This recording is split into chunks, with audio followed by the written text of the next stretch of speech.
ओम शांति। ओम शांति। 29 जनवरी 2024। आज के बाबा के महावाक्य। आज बाबा ने कहा, मीठे बच्चे, जैसे बाप तुम्हारा श्रृंगार करते हैं, ऐसे तुम्हें भी दूसरों का करना है। सारा दिन सर्विस करो, जो आए उसे समझाओ, फिकरात की कोई बात नहीं। प्रश्न, यह नॉलेज कोटों में कोई ही समझते व धारण करते हैं, ऐसा क्यों? उत्तर, क्योंकि तुम सब नई बातें सुनाते हो। तुम कहते हो परमात्मा बिंदी मिसल है, तो सुनकर ही मूंझ जाते हैं।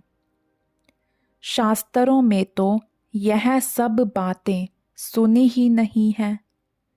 इतना समय जो भक्ति की है वह खींचती है, इसलिए जल्दी समझते नहीं। कोई कोई फिर ऐसे परवाने भी निकलते हैं जो कहते हैं, बाबा हम तो विश्व का मालिक ज़रूर बनेंगे। हमें ऐसा बाबा मिला, हम छोड़ कैसे सकते? सब कुछ न्योछावर करने की उछल आ जाती है। गीत, दूर देश के रहने वाले। ओम शांति। मीठे मीठे रूहानी बच्चे अच्छी तरह से जानते हैं कि हम मुसाफिर हैं। यह हमारा देश नहीं है। यह बेहद का नाटक बहुत बड़ा मांडवा है। कितनी बड़ी बड़ी बत्तियां हैं, यह सदैव जलती रहती हैं। आत्मा जानती है हम सब एक्टर्स हैं और नंबरवार अपने पार्ट अनुसार पूरे टाइम पर आते हैं यहाँ पार्ट बजाने। पहले पहले तुम वापस घर जाकर फिर यहाँ आते हो। यह अच्छी तरह से समझने और धारण करने की बात है। नाटक के एक्टर होते हैं। अगर एक दो के ऑक्यूपेशन को न जाने तो उनको क्या कहेंगे? ड्रामा के आदि मध्य अंत को जानने से तुम यह बनते हो, तो यह पढ़ाई सबसे न्यारी हुई। बाप बीज रूप है, नॉलेजफुल है। जैसे वह कॉमन बीज और झाड़ होते हैं, उनको जानते हो ना। पहले पहले छोटे छोटे पत्ते निकलते हैं, फिर बड़े होते होते झाड़ कितना वृद्धि को पाता है, कितना समय लगता है। तुम्हारी बुद्धि में यह ज्ञान है। बाप तो एक ही बार आते हैं। मीठे मीठे बच्चे, यह अनादि अविनाशी ड्रामा है। बाप है स्वर्ग का रचयिता, हेवनली गॉड फादर। हेवन स्थापन करने बाप को आना पड़ता है। गायन भी है दूर देश का रहने वाला। यह रावण राज्य पराया है। रावण राज्य में राम को आना है। तुम्हारी बुद्धि में ही ज्ञान है, तो बाप समझाते हैं आत्माओं को कि तुम सब मुसाफिर हो। इकट्ठे तो पार्ट बजाने नहीं आएंगे। तुमको मालूम है सबसे पहले होते हैं देवताएं। उस समय और कोई नहीं थे, बहुत थोड़े होते हैं, फिर वृद्धि को पाते हैं। तुम आत्माएं शरीर छोड़ सब वहाँ आती हो। यह बाप ने ही बुद्धि दी है। तुम आत्माओं को अब नॉलेज मिली है। हम बीज और झाड़ के आदि मध्य अंत को जानते हैं। बीज ऊपर है, नीचे सारा झाड़ फैला हुआ है। अभी झाड़ पूरा ही जड़ जड़ीभूत है। तुम बच्चे इस झाड़ के आदि मध्य अंत को जान गए हो। आगे ऋषि मुनियों से पूछते थे कि रचता और रचना के आदि मध्य अंत को जानते हो, तो नेति नेति कह देते थे। जबकि वह भी नहीं जानते तो परंपरा से कैसे हो सकता। यह सब बातें अच्छी तरह से धारण करनी है, भूलना नहीं है। पढ़ाई तो पढ़नी है। पढ़ाई और योग बल से ही तुम पद पाते हो। पवित्र भी जरूर बनना है। सिवाय बाप के और कोई पवित्र बना ना सके। विनाशी धन दान करते तो राजाई कुल में अथवा अच्छे कुल में जन्म लेते हैं। तुम बच्चों का बहुत बड़े घर में जन्म मिलता है। नई दुनिया तो बहुत छोटी होती है। सतयुग में देवताओं का जैसे एक गांव है। शुरू में बॉम्बे कितनी छोटी थी, अब देखो कितनी वृद्धि को पाया है। आत्माएं सब अपना पार्ट बजाती हैं, सब मुसाफिर हैं। बाप एक ही बार का मुसाफिर है। हो तुम भी एक ही बार के मुसाफिर। तुम भी एक ही बार आते हो, फिर पुनर्जन्म लेते पार्ट बजाते ही रहते हो। अभी तुम अमर लोक में जाने के लिए अमर कथा सुनते हो, जिससे 21 जन्म ऊंच पद पाते हो। 21 पीढ़ी कहते हैं ना, पीढ़ी अर्थात बुढ़ापे तक। फिर दूसरा शरीर आपे ही लेंगे। अकाले मृत्यु नहीं होगा। वह है ही अमर लोक। काल का नाम नहीं। अचानक मृत्यु होती नहीं। तुम एक शरीर छोड़ दूसरा लेते हो। दुख की कोई बात नहीं। सर्प को दुख होता होगा क्या? और ही खुशी होती होगी। अभी तुमको आत्मा का ज्ञान मिलता है। आत्मा ही सब कुछ करती है। आत्मा में ही बुद्धि है। शरीर तो बिल्कुल अलग है। उनमें आत्मा ना होती तो शरीर चल ना सके। कैसे शरीर बनता है, आत्मा कैसे प्रवेश करती है, हर चीज़ वंडरफुल है। बाप कहते हैं, मीठे मीठे बच्चे, तुम्हारा स्वर्ग है वंडरफुल वर्ल्ड। रावण राज्य में 7 वंडर्स दिखाते हैं।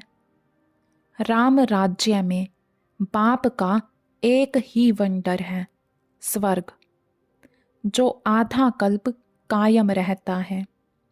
मनुष्यों ने देखा भी नहीं है, तो भी सबके मुख से स्वर्ग नाम जरूर निकलता है। अभी तुम बुद्धि से जानते हो। कोई कोई ने साक्षात्कार भी किया है। बाबा ने भी विनाश और अपनी राजधानी देखी। अर्जुन को भी साक्षात्कार में दिखाया है। अब बरोबर यह है गीता एपिसोड। बाबा बतलाते हैं कि बच्चे, यह है पुरुषोत्तम संगम युग, जबकि मैं आकर तुम बच्चों को राजयोग सिखाता हूँ और इतना ऊंच बनाता हूँ। दुनिया में इन बातों को कोई नहीं जानते। तुम बहुत मौज से रहते हो। यहाँ मनुष्य मरते हैं तो दीपक जगाते हैं कि आत्मा को अंधियारा ना हो। सतयुग में ऐसी बातें नहीं होती। सतयुग में सब आत्माओं का दीपक जगा रहता है। घर घर में सोचरा होता है। यहाँ फिर मनुष्य घर घर में बत्तियां जलाते हैं। बाप कहते हैं इन सब बातों को अच्छी तरह बुद्धि में धारण करना है। बाप और राजधानी को याद करते रहो। तुम जानते हो इतना समय हमने राजाई की। जो बहुत समय के बिछड़े हुए हैं उन्हों से ही बाप बात करते हैं, पढ़ाते हैं। बच्चे जानते हैं इस समय की बातों के ही त्योहार मनाते हैं। शिव जयंती भारत में ही मनाते हैं। शिव है ऊंचे ते ऊंच भगवान। वह भारत में कैसे आते हैं उसने खुद बताया है कि मुझे प्रकृति का आधार लेकर आना पड़ता है, तब तो बोलते हैं। नहीं तो बच्चों को ज्ञान श्रृंगार कैसे कराएं? अब तुम्हारा श्रृंगार हो रहा है, तुम फिर दूसरों का करा रहे हो। मनुष्य से देवता बनाने का यह है बहुत सहज, परंतु मनुष्यों की बुद्धि ऐसी डल हो गई है जो कुछ भी समझते नहीं, टाइम लेते हैं। तुम प्रदर्शनी में सब बातें समझाते हो। जो आया जैसे समझाया, सब ड्रामा। फिक्रात की कोई बात नहीं। बच्चे कहते हैं बाबा माथा बहुत मारते हैं, निकलता कोटों में कोई है, सो तो होगा। तुम कहते हो परमात्मा बिंदी है, शास्त्रों में ऐसी बात है नहीं, इसलिए मूंझ पड़ते हैं। तुम भी पहले नहीं मानते थे। कोई कोई को 2 वर्ष भी समझने में लगे। चले जाते हैं फिर आते हैं।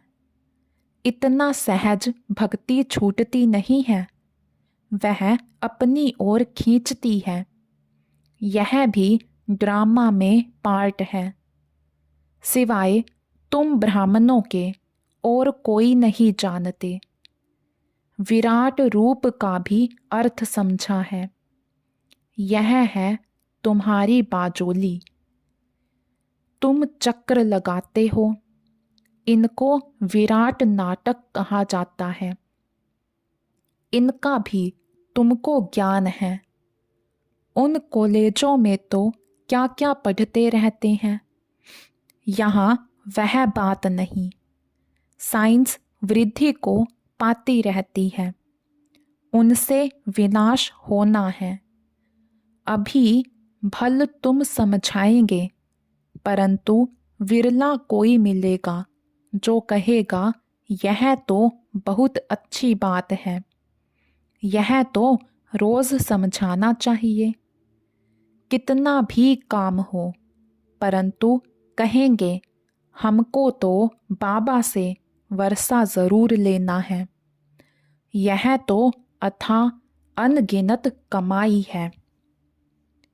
बाबा कहते हैं बच्चे, मेरी बुद्धि में सारे झाड़ की नॉलेज है, सो अभी तुम भी समझ रहे हो। बाप जो समझाते हैं वह बहुत एक्यूरेट है। 1 सेकंड ना मिले दूसरे से। कितनी महीनता है। तुमने कितने चक्र लगाए हैं। यह ड्रामा जो मिसल चलता है। एक ही चक्र को 5000 वर्ष लगते हैं। उसमें सारा खेल चलता है, उनको ही जानना है। वहाँ गायें भी फर्स्ट क्लास होंगी। जैसा आपका पद वैसा फर्नीचर, वैसा मकान। भबका होता है। खुशी भी आत्मा को ही होती है। हमारी आत्मा तृप्त हुई। तृप्त परमात्मा तो नहीं कहा जाता है। कहेंगे तुम्हारी आत्मा तृप्त हुई। हाँ बाबा, तृप्त हुई। तो यह सब खेल चलता आया है। बाप जो समझाते हैं यह भी ड्रामा का खेल है। अब बाप तुमको रिजुविनेट करते हैं। तुम्हारी काया कल्प वृक्ष समान बन जाती है। नाम ही है अमर लोग। आत्मा भी अमर है, काल खा ना सके। बाबा तुम्हारी आत्माओं से बात करते हैं। अकाल आत्मा जो इस तख्त पर बैठी है उनसे बात करते हैं। आत्मा इन कानों से सुनती है। हम आत्माओं को ही बाप पढ़ाने आए हैं। बाप की दृष्टि हमेशा आत्माओं पर रहती है। तुमको भी बाप समझाते हैं, हमेशा भाई भाई की दृष्टि रखो। भाई से हम बात करते हैं, फिर क्रिमिनल दृष्टि ना जाए। यह प्रैक्टिस बहुत अच्छी चाहिए। हम आत्मा हैं। हमने इतने जन्म ले पार्ट बजाया है। हम पुण्य आत्मा थे। हम ही पवित्र आत्मा बने हैं। सोने में ही खाद पड़ती है।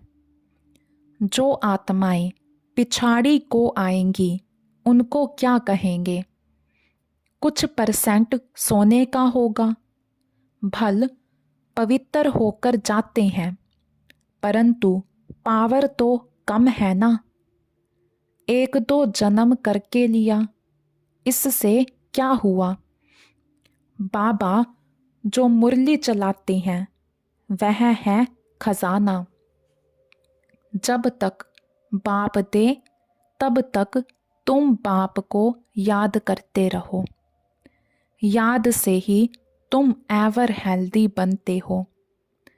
चुप होकर बैठने से भी बहुत फायदा है। मन मना भव, इसका अर्थ भी कोई नहीं जानते। बाप ही हर बात का अर्थ समझाते हैं। यहाँ तो है अनर्थ। सबसे बड़ा अनर्थ है एक दो पर काम कटारी चलाना, जिससे आदि मध्य अंत दुख पाते हैं। सबसे छी हिंसा यह है, इसलिए इनको नरक कहा जाता है। स्वर्ग और नरक का भी कोई अर्थ नहीं समझते। वह है नंबर 1, नरक है नंबर लास्ट। तुम जानते हो हम इस विश्व नाटक के एक्टर्स हैं। तुम नेति नेति नहीं कहेंगे। तुम श्रीमत से कितने अच्छे चित्र बनाते हो जो मनुष्य देखते ही खुश हो जाएं और सहज ही समझ जाएं। यह चित्र बनाना भी ड्रामा में नोंद है। पिछाड़ी को तुम याद में रहेंगे। सृष्टि चक्र भी बुद्धि में आ जाएगा। नई दुनिया कौन बताता और पुरानी दुनिया कौन बनाते हैं, यह सब तुम ही जानते हो। सतो रजो तमो में सबको आना ही है। अभी है कलयुग। यह किसी को पता नहीं कि बाप आकर हमको स्वर्ग का मालिक बनाएंगे। किसी के ख्याल में भी नहीं आता। तुमको तो अभी सारे सृष्टि के आदि मध्य अंत की नॉलेज है। रचयिता बाप इसमें बैठ समझाते हैं कि मैं तुम आत्माओं का बाप हूँ, बेहद का टीचर हूँ। यह संगम युग है, पुरुषोत्तम युग। सतयुग और कलयुग को पुरुषोत्तम नहीं कहेंगे। संगम पर ही तुम पुरुषोत्तम बनते हो। जब बाप आकर राजयोग सिखलाते हैं, दिन प्रतिदिन तुम बच्चों को समझाने में बहुत सहज होगा। झाड़ वृद्धि को पाता रहेगा। क्षमा पर बहुत परवाने आते हैं फिदा होने। ऐसे बाप को कौन छोड़ेगा? कहेगा बाबा बस हम तो आपके पास ही बैठे रहें, यह सब कुछ आपका है। ऐसे ऊंच बाप को हम छोड़ें क्यों? जोश बहुतों में आता है। बाबा से विश्व की बादशाही मिलती है तो हम छोड़कर क्यों जाएं? यहाँ तो हम स्वर्ग में बैठे हैं। यहाँ कोई काल भी नहीं आ सकता, परंतु बाप की श्रीमत लेनी पड़े। बाप कहेंगे ऐसे नहीं करना है। उछल तो आएगी, परंतु ड्रामा में ऐसा नहीं है जो सब यहाँ बैठ जाएं। जोश आता है क्योंकि जानते हैं यह सब कुछ खत्म होने वाला है। जिनका पार्ट है वह सुनते रहते हैं। बाप कहते हैं तुम LLB ICS पढ़ते हो, इनसे क्या मिलेगा? कल शरीर छूट जाए तो क्या मिलेगा? कुछ भी नहीं। वह है विनाशी विद्या, यह है अविनाशी विद्या जो अविनाशी बाप देते हैं। टाइम बहुत थोड़ा है। तमो प्रधान से सतो प्रधान इस जन्म में ही बनना है। वह तो याद से ही बनेंगे। और सब देह के धर्म छोड़ मामेकम याद करो। शरीर पर भरोसा नहीं है। पढ़ते पढ़ते मर जाते हैं। तो बाप का काम है समझाना। उस पढ़ाई में क्या कमाई है और इस पढ़ाई में क्या कमाई है, यह तो तुम जानते हो। शिव बाबा का भंडारा सदैव भरपूर है। इतने सब बच्चे पलते रहते हैं। फिक्र की कोई बात नहीं। भूखे मर नहीं सकते। लौकिक बाप भी देखते हैं बच्चों को खाना नहीं मिलता है तो खुद भी नहीं खाते। बच्चों का दुख बाप सहन नहीं कर सकते। पहले बच्चे पीछे बाप। माँ सबसे पीछे खाती है। रूखा सूखा बचता है वह खा लेती है। हमारी भंडारी भी ऐसी है। अच्छा, मीठे मीठे सिकी लधे बच्चों प्रति माता पिता बाप दादा का याद प्यार और गुड मॉर्निंग। रूहानी बाप की रूहानी बच्चों को नमस्ते। हम रूहानी बच्चों की रूहानी बाप दादा को दिल व जान शिकवा प्रेम से नमस्ते जी, नमस्ते जी। धारणा के लिए मुख्य सार। फर्स्ट पॉइंट, भाई भाई की दृष्टि पक्की करनी है। हम आत्मा भाई से बात करते हैं। यह अभ्यास कर क्रिमिनल दृष्टि को परिवर्तन करना है। सेकंड पॉइंट, बाप जब ज्ञान खजाना देते हैं तो याद में बैठ बुद्धि रूपी झोली से खजाना भरना है। चुप बैठकर अविनाशी कमाई जमा करनी है। वरदान। आत्मिक मुस्कुराहट द्वारा चेहरे से प्रसन्नता की झलक दिखाने वाले विशेष आत्मा भव। आत्मिक मुस्कुराहट द्वारा चेहरे से प्रसन्नता की झलक दिखाने वाले विशेष आत्मा भव। ब्राह्मण जीवन की विशेषता है प्रसन्नता।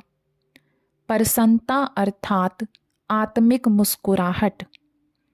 जोर जोर से हंसना नहीं, लेकिन मुस्कुराना। चाहे कोई गाली भी दे रहे हो तो भी आपके चेहरे पर दुख की लहर नहीं आए। सदा प्रसन्नचित्त। यह नहीं सोचो कि उसने 1 घंटा बोला, मैंने तो सिर्फ 1 सेकंड बोला। सेकंड भी बोला या सोचा, शक्ल पर अप्रसन्नता आई तो फेल हो जाएंगे। 1 घंटा सहन किया, फिर गुब्बारे से गैस निकल गई।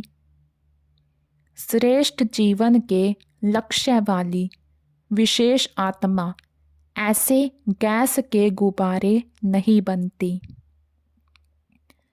स्लोगन। शीतल काया वाले योगी स्वयं शीतल बन दूसरों को शीतल दृष्टि से निहाल करते हैं। शीतल काया वाले योगी स्वयं शीतल बन दूसरों को शीतल दृष्टि से निहाल करते हैं। आज का अव्यक्त इशारा। अव्यक्ति साइलेंस द्वारा डबल लाइट फरिश्ता स्थिति का अनुभव करो। अव्यक्ति साइलेंस द्वारा डबल लाइट फरिश्ता स्थिति का अनुभव करो। जैसे साइंस वाले रेत में भी अनाज पैदा कर देते हैं, ऐसे आप साइलेंस द्वारा धरनी का परिवर्तन करो। इसके लिए शुभ भावना संपन्न हो। ब्रह्मा बाप को फॉलो करो।